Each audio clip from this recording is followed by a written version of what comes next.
Okay, here we go. Ladies and gentlemen, and those who are confused, welcome to the Planet Mikey podcast.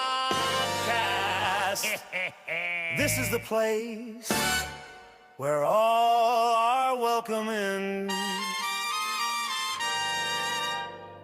So just sit back and turn it up. We don't care where your hands have been. So here it comes. What's not to like? It's time for the Planet Mikey podcast. Jazzy. I like it. I love Vince Papalapupo. He's one of the greats from the city of Las Vegas, Nevada. And we hire him out at a pretty reasonable rate, right, Smitty? Yeah. He doesn't ask for that much. No. And God bless him. Of course, we have the money to pay him if he demands it. And I think we should continue to keep him on as part of the mix. He's like the new Ben, except he actually does stuff. We're brought to you by Pro Automotive of Dudley. They moved to a big new facility in Dudley, Massachusetts, and the fabulous certified mechanics and the great management organization at Pro Automotive will take care of any predicament that you happen to have as it pertains to your vehicle. 191 West Main Street. Why can't I talk today? Get it right, Mike, for Christ's sake. I should have had another coffee I went to a diner. I was looking for a new sponsor, Smitty. Yeah. So I went to, I'm not going to mention the diner's name because they would get embarrassed. And I went in and I said, can I get a cup of come off me and a blow me sandwich and a piece of that nice lick-em-a-wang pie over there? And they threw me out. So, but I do have the cup. The Planet Mikey official cup. Those are available, by the way. Once we get some advanced pre-orders, then we can order some more. Meanwhile, Smitty and I have them, and that's it. We're also brought to you by the greatest coffee cake in the history of Earth, and it's called My Grandma's Coffee Cake. And that's not my grandma, but that's the owner of the company's grandma, and she had great ideas as far as what to do with coffee cake. And they're the greatest. Call 1-800-8-GRANDMA to order or gift cake for someone you love. And the other thing you can do is go to, what did I say? MyGrandma.com. Yeah. See, I'm a little bit out of sorts today. You know why? Because somebody left this in the ashtray. Oh, see? And I smoked it. And one of your musician friends must have left it there, Yeah, Smitty. they They come in here to record albums and stuff, and you don't know what they're going to do. They did, yeah. You know. Thankfully, I'm looking around. There's no hypodermics. Just the roach. We're on Spotify. We're on iHeart. We're on Apple Podcasts for audio. By the way, if you need a gun, call Vinny at Shawsheen Firearms in Billerica because he's the greatest there is. And he's got guns. He's got knowledge. He's got ammunition. And he's got friends in high places. And he can repair things, too. Look like new. He's got high friends in high places, like me. Yeah. Go Shawsheen Firearms, another one of our very proud sponsors. If you go to YouTube and you subscribe, I'm going to offer you know what I'm going to do? I'm going to arrange for some new subscribers on YouTube to have the chance to win one of those aforementioned Grandma's coffee cakes. Oh. So the greatest comment that I see on YouTube, if you subscribe, then you could win the coffee cake for the next podcast that we're here. How's that, Smitty? Oh, that sounds great, Mike. We got a promotional budget now. Yeah. We got a lot to talk about today. First of all, let's get to the obvious, and that would be the Patriots Super Bowl situation. Now, Smitty, you watched the whole game?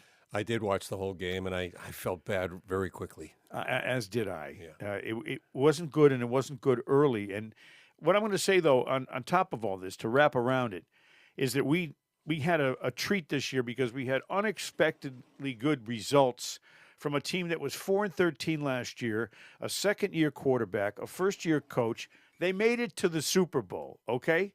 They didn't win it. By the way, I listen sometimes to the Greg Hill Show on the way in. Uh-huh. I was listening to the Greg Hill Show, and I heard the gentleman from Catchus Law come on with a commercial. Oh, Catchus, they're a great company. And he says, "Hi, this is a business from managing partner from Catchus Law, And Patriots fans, we did it. The Oh. Patriots are Super Bowl champions. Oh, no. So I thought, well, how did that happen? Well, obviously, and you know this, Smitty, because it never would have happened when you were in charge of production at Well, yeah, WEI. what happens is they say, well, what if they win? And what if they Yes. lose? So they do two versions. Right. And the thing that you don't ever want to have happen is Playing the wrong one. it makes the client look like an idiot. Well, that's right. And it's unfair to the client because some dumbass, again, this never happened. You were there how many years? 29 years. It never happened Not when you were in once. charge of WRKO and WEEI and AAF, all the production. You were in charge, and it never happened. Never happened, And not I'm once. driving today. I said, "Well, we did it. We are Super Bowl champions." I'm thinking, "Oh shit! Somebody really screwed up." And Catch's Law was. They should get a refund on that ad. That's sad. They should not have to pay for that. I agree. But anyway, just to give my quick expert assessment on what happened in this game. First of all, the offense didn't have a very good game plan, period. And they didn't adjust the game plan at the half.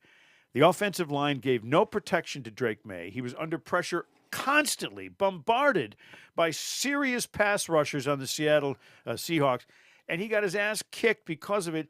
Fumbles, interception. He was hurried and rushed every single time he dropped back. Yep. And I felt bad for the kid in that respect. It was like Tony Eason against the Bears in 1980, the 85 Bears team in Super Bowl 20, the Patriots for a Super Bowl. And I was like, oh, this guy, he's got no chance against these guys. They're not blocking him. I've heard a lot of shit given to, what's his name, the lineman there, the guy. Who's the guy they drafted? Are you okay, Mikey? I just can't Are you having a remember. moment? I'm in pain over this over here. Anyway, the offensive line was bad. And, against the blitz, you got to do two things. You have to run the ball effectively when they're blitzing and with plays designed to defeat the blitz.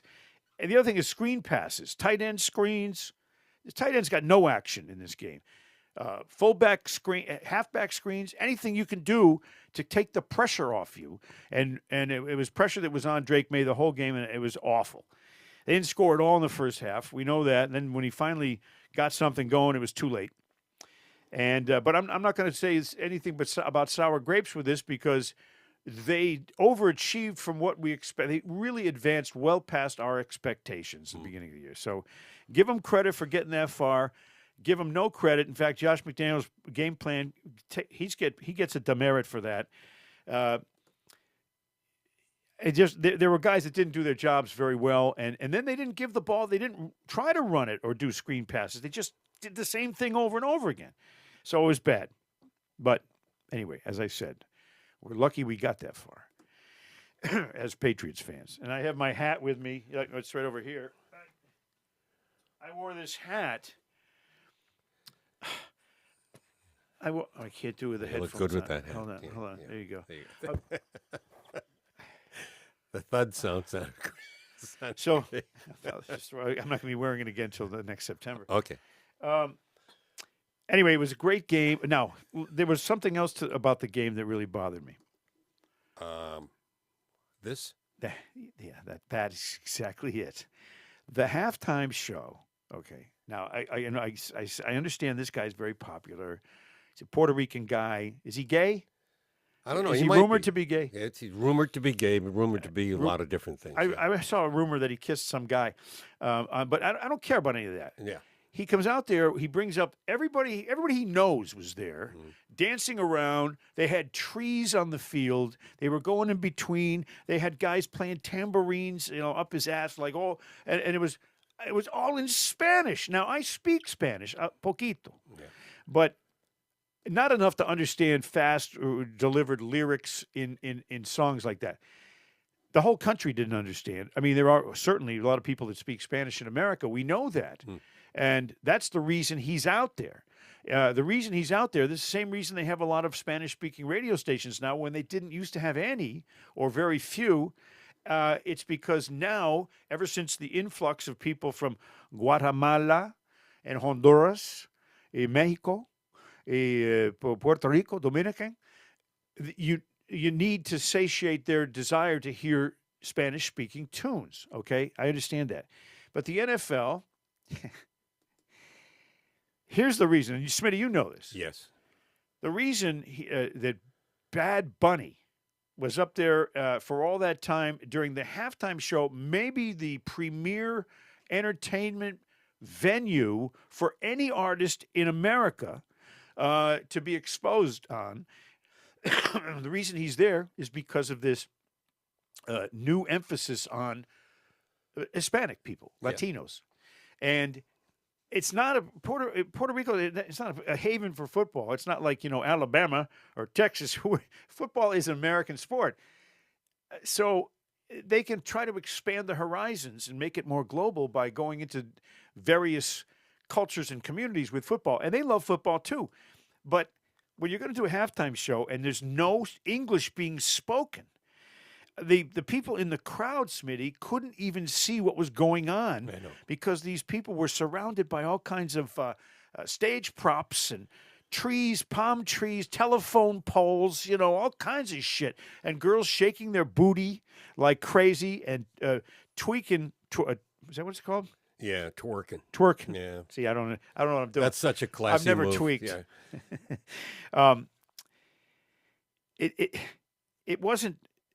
They had the bushes, the dancers, the telephone poles, the flags, and the speaking Spanish. I said, why am I watching this? Yeah. I don't understand it. It's too fast. To me, it seems like football's American.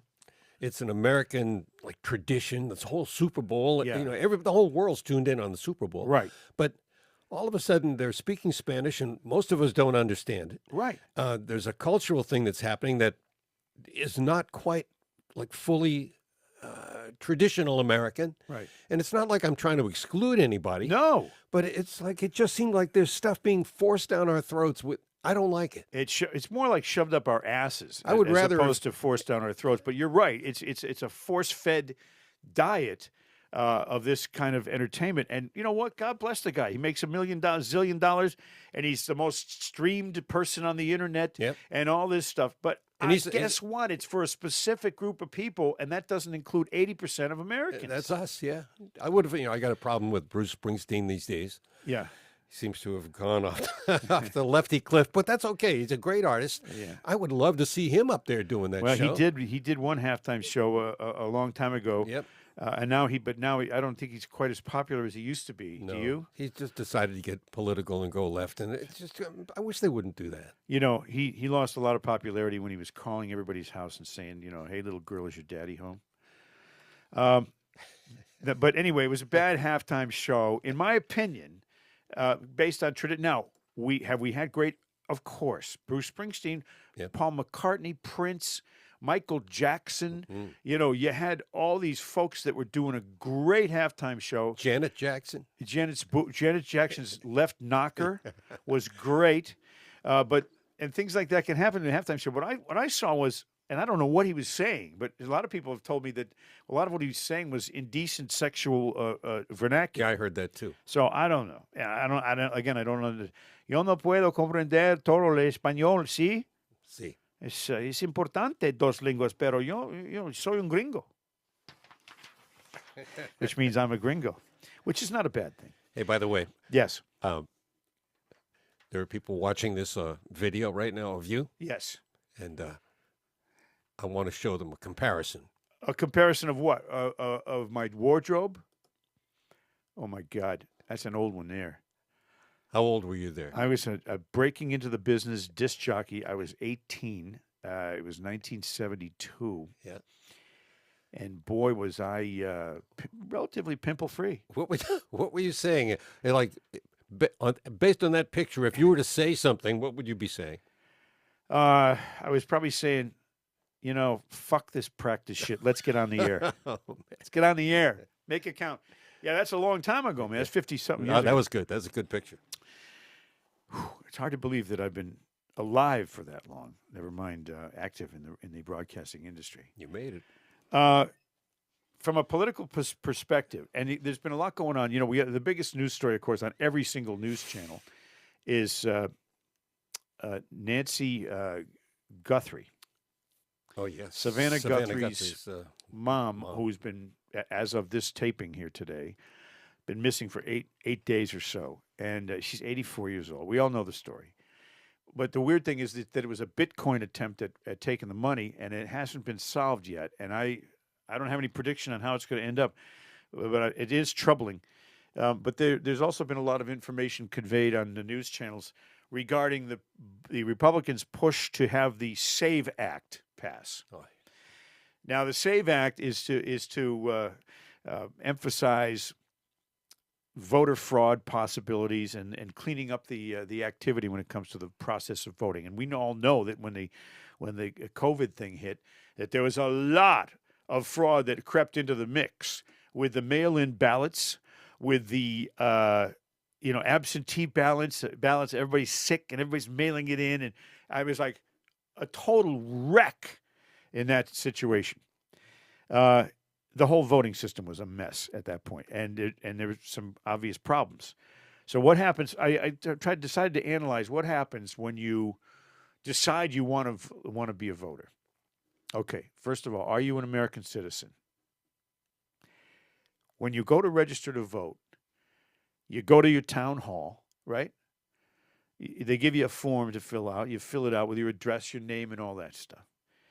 And they ask you verbally, are you an American citizen? And you say, yeah, because you are. And they say, okay. They take your word for it, basically. And they don't do any checking. It's not like they say, well, okay, you said you were a citizen, let's look it up. And they go over to some big file they have of American citizens. No, they just say, okay, and then you sign it, and now you're a voter. It's that simple. Again, there's no system of checks and balances on the registration process. Worse than that is when you go to an RMV to either get your license or renew your plates or do anything at the RMV, they attach to your learner's permit, they give you a voter registration form, which you sign, and it says on it, are you an American citizen? And you say, yeah. And they don't check it. They don't check any of that shit.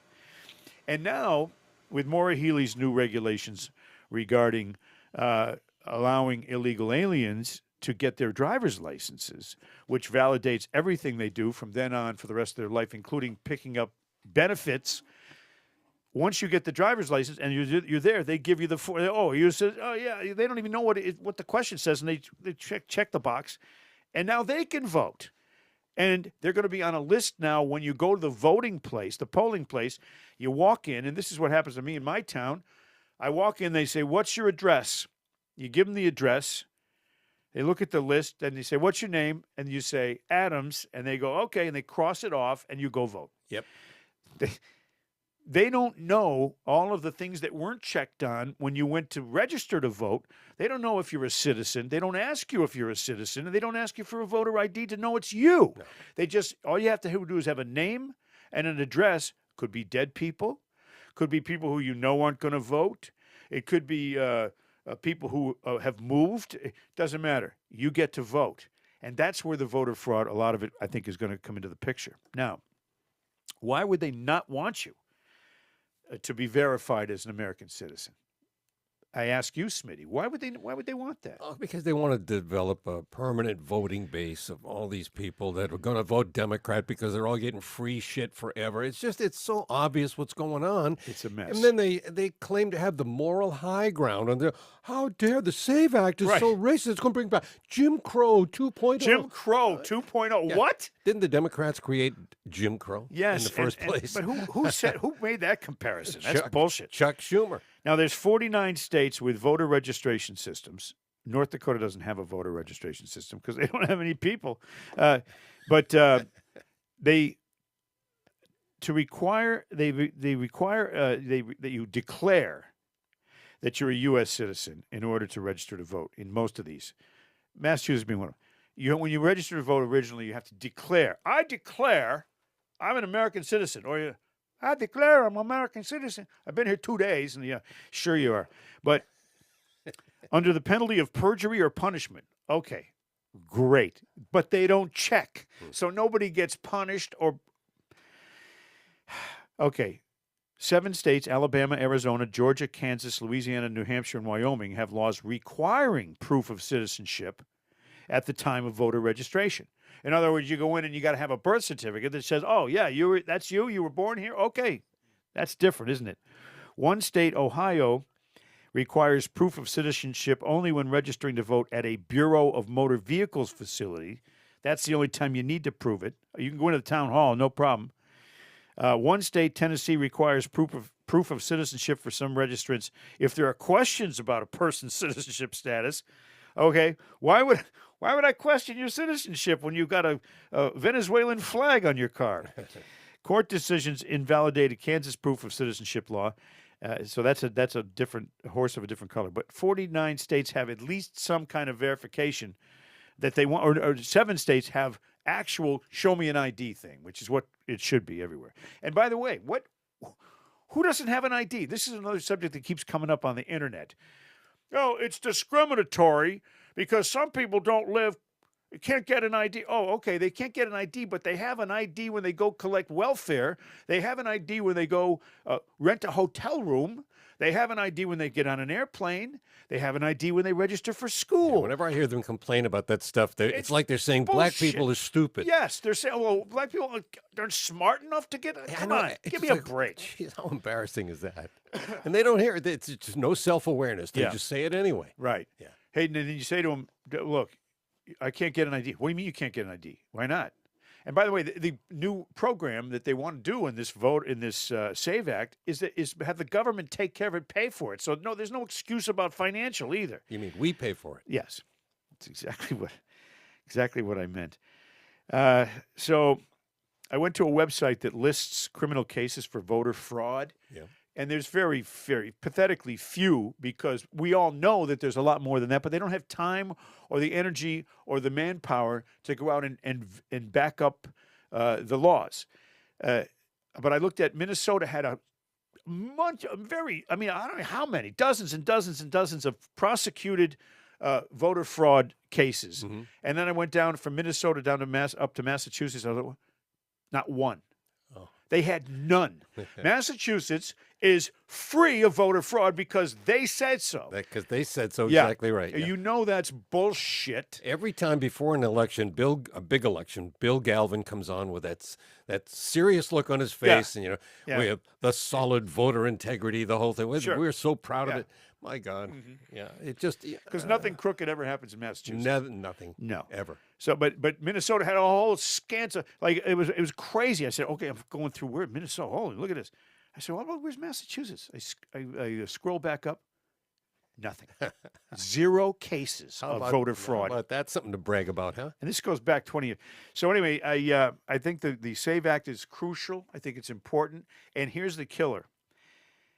95% of Republicans are in favor of it. 71%, a clear majority of Democrats are in favor of the Voter Fraud SAVE Act. Mm-hmm. Now, if 71%, it's like the audit in Massachusetts. 73% were in favor for that. It's not going to get done. Mm-hmm. They're going to find a way not to get it done. Meanwhile, an average of about 80-something% of Americans want this, and the Democrats are saying, "Oh no, it's Jim Crow." Shut the fuck up. Now, so who's going to be voting? Dead people, absentee ballots, mail-in ballots. They'll find a way. Non-citizens, just get it done. Make it stricter. And if someone is so dumb, it doesn't matter what their race is or where they live or what their neighborhood's like. If someone's so dumb that they can't get an ID, do we want them voting? I know. They're gonna help us decide who runs the whole show, and they can't even get an ID. Okay, well, guess what? You can't vote because you're stupid. All right, let's get that out of the way. I'm done with that. That was good, Mike. That was it's a rant, wasn't it? That was a good rant. See, I don't usually do rants. I did. I went to the jewelry store today to buy a Valentine's Day present for my wife. Oh, that's nice of you, Mike. And it was one of these jewelry stores that advertises a lot. So I went in there and I said, it's in Sudbury. So I went in there and I said, geez, it's funny. I know the one where they where they wave like. Don't give me any free plug. No, yeah. Okay. So I go in there and I say, I'm here to get something for my wife. I said, I got this great podcast. Maybe we could do a deal where, we give you a free plug and you give me a discount on the jewelry. Yeah. So I said, okay, well, you know what I'll do? I'll just go in and I'll tell them that I bought a piece of jewelry for my wife at a jewelry store, and I don't remember the name of the place. So, but I did. I got that for my wife for Valentine's Day. That was nice. That because was I very love nice. her. Yeah. I love her dearly. She's a wonderful, wonderful wife. Yep. And did you get Lori anything for Valentine's Day yet? Not yet. Want me to go back to the jewelry store and get something for her too? Which jewelry store is that? I can't remember. I don't want to give them a free plug now. They give me nothing. They didn't even give me 10% off. Nothing. Anyway, I hope my wife doesn't hear this because she'll know I was trying to go short sheet. Well, it's not everybody that gets to go out and just buy a $5,000, something, a gift for your wife. It was only 3.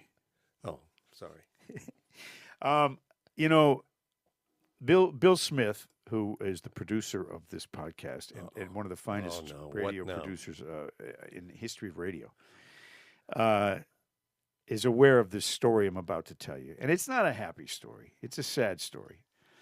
But I told Bill Smith, and here we go again with all these people in my life that are named Bill.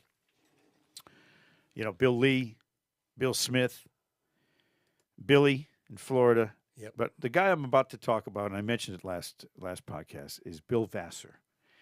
And I had a sojourn to North Dakota and South Dakota, but he lives right on the border. Dakota? You mean Carolina? What did I say? You said Dakota. Carolina. Yeah. Jesus Christ, Mike, do I have to please leave? That's Bill Vassar and I at Fenway Park back about 10, 15 years ago. Yeah. We went to the game. He's an old friend of mine. He's a guy that I met in my first job in radio at WINF. And he was 19. I was 18 years old. We were both like hippies, as everybody was back then. And I walk in for my first shift ever at WINF. And, the station played, Montavani, Frank Sinatra, Tony Bennett, just Barbara Streisand. All music. The good stuff. So here's these hippies in there working the board and playing the music. And Bill Vassar was the guy whose shift I was relieving when I went in there, and I had never met him. And Bill's got 3 empty beer bottles on the console and roaches in the ashtray, and he's barefoot. And he's got his feet up on the deck. Where was this station? What's Manchester, Connecticut. Wow. And I thought I'm going to like this guy. This is a cool guy. We got to be really good friends right away. And from then on, different radio jobs. I was interested in getting a job at WPOP, which was a music station, was very well listened to. It was one of the top 3 stations in Hartford. And he had worked there at WPOP. And so I was going to make an audition tape for Dick Springfield, the program director, to hear what I sounded like. And so Bill Vassar pirated a copy of all the jingle package for the WPOP, the music station, all the different ones, all the different jingles were on this reel of tape, and he gave it to me. So when I did my resume audition tape for Dick Springfield, I had 6 or 7 jingles that I dropped in there when I was. Oh, so it sounded like you were actually on the air. Telescope, but they weren't any that the station had used. Oh. They were part of the jingle package that they didn't use. So I go into the interview with Dick Springfield. And I give him my tape, and he's playing the tape, and hi, this is Mike Adams. I'm from WPOP. He stops the tape. He looks at me, he goes, "Where'd you get that?" I said, "I have sources." He continues the tape. He listens again. Next break, another jingle that he goes, "Where'd you get that?" I said, he loved the fact that I had a pirated jingle package that only he had heard, that Bill Vassar got me, and I got the job. I think he hired me because he was amazed that I had that pirated jingle package. Because I kind of sucked at the time. I was a young guy. I was kind of a shitty DJ at the time. But he hired me anyway for weekends. But it was a big thrill for me. And Bill Vassar, I have to thank for that move up the ladder a little bit, thanks to his stolen jingle. But Bill is he's having some issues now. He went on to do a lot of things. He worked at 1220 CDQ in Hampton. He worked at NBC Telesales in New York. He had a very good job at NBC, and he's had a long broadcasting career. But now he's got some health issues that are really kind of troubling. He has what's called PSP, which is progressive supranuclear palsy. Oof. It's a it's kind of like what does Michael J. Fox have? Michael J. Fox. Yes. He's got what's it called? No, I've forgotten. I can't think of it. I'm blanking on it right now, but I know what you mean. You know what it is. Yeah. It's Parkinson's? But yeah, Parkinson's. Muhammad Ali had it. I can't believe I couldn't think of that. Okay. This PSP is really a problem. It affects walking, balance, eye movements, swallowing. It's kind of got some bad things attached to it. But meanwhile, his brain is still fully intact. Well, we hope so. Yeah. The disease results from damage of cells in areas of the brain that control body movement, coordination, thinking, and other important functions. So, sadly, it's a downhill trek because there's no cure. And, of course, I'm very sad about that because he's a very, very good friend of mine. It progresses, and he's not doing real well. He's in a wheelchair down there in North Carolina. And so I went down there to visit him, and I said, I got to go down and see him, And I got an airline flight to Baltimore and then a connection to Myrtle Beach. I get to Myrtle Beach where I had rented a hotel, I thought. And I got to the place, and the guy at the desk was a jerk. He says, well, if you check in, I was there at noon, and I said, I got to go see my friend, and then I got to check in. He goes, you can't check in till 4 o'clock. If you check in before 4 o'clock, it's $40 charge. I said, well, what? I said, well, what about tomorrow? Checkout's at 11 a.m. My flight was at 6 or so. I was just bummed out. It was the guy was very rude to me at the Sandbar in Myrtle Beach. He was an asshole. The guy was an asshole. So I said, well, this kind of doesn't work for me. Well, you won't get your money back. Well, whatever. I walked out of there. I didn't want to stay there. So I called a friend of mine who lives near there, Roger, my friend since I was 9 years old, and I stayed at his house. I called him. I said, can I stay at your house? He said, yeah, come on, because he's a good guy. And then he and I both drove together that afternoon down to see my friend Bill Vassar at the Autumn Care Rehab Center in Wilmington, North Carolina. And it was very troubling to me because he was clearly had lost some ground, and he's a very good friend. And so I told him, I said, I'm here out of love and respect, and I can't stay long. But, and then I brought him back to his room in the wheelchair, and he wanted to watch TV. And I said, what do you want to watch? And guess what? He watches the same stuff I watch, Gunsmoke. So I put Gunsmoke on for him. And I sent down, I called, I contacted my connection at my grandma's coffee cake company, because I asked him how the food was in the facility. And he said, it was hard for him to get the words out, but he said, awful. So I said, that's no good. So I sent, I called them, and they right away they sent out a cake to both Bill Vassar and my friend Roger, who put me up for the night. And I figured I saved some money on that deal, sleeping at Roger's house. But they're both very, very dear friends, and they're both, responsible for getting me there in one piece. And I flew back the next day.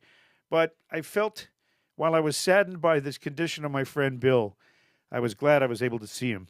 And Bill Smith, who's a frickin' genius, came up with a musical piece describing the adventure that I had in North and South Carolina. And we're going to end the show on it today. And thank you, Bill, for that.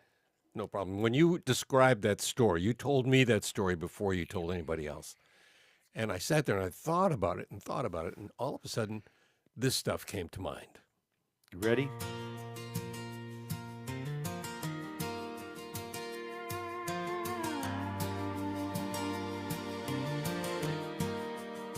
Up at the crack of dawn, before the sun's away, Mikey packs his bags for an old friend's sake.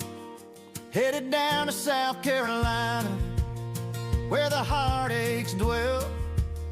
'Cause seeing him today might just break the spell. The weight of the world was heavy in the air. For old buddies, that love is rare. Could be the last time they share a laugh. So he's putting on a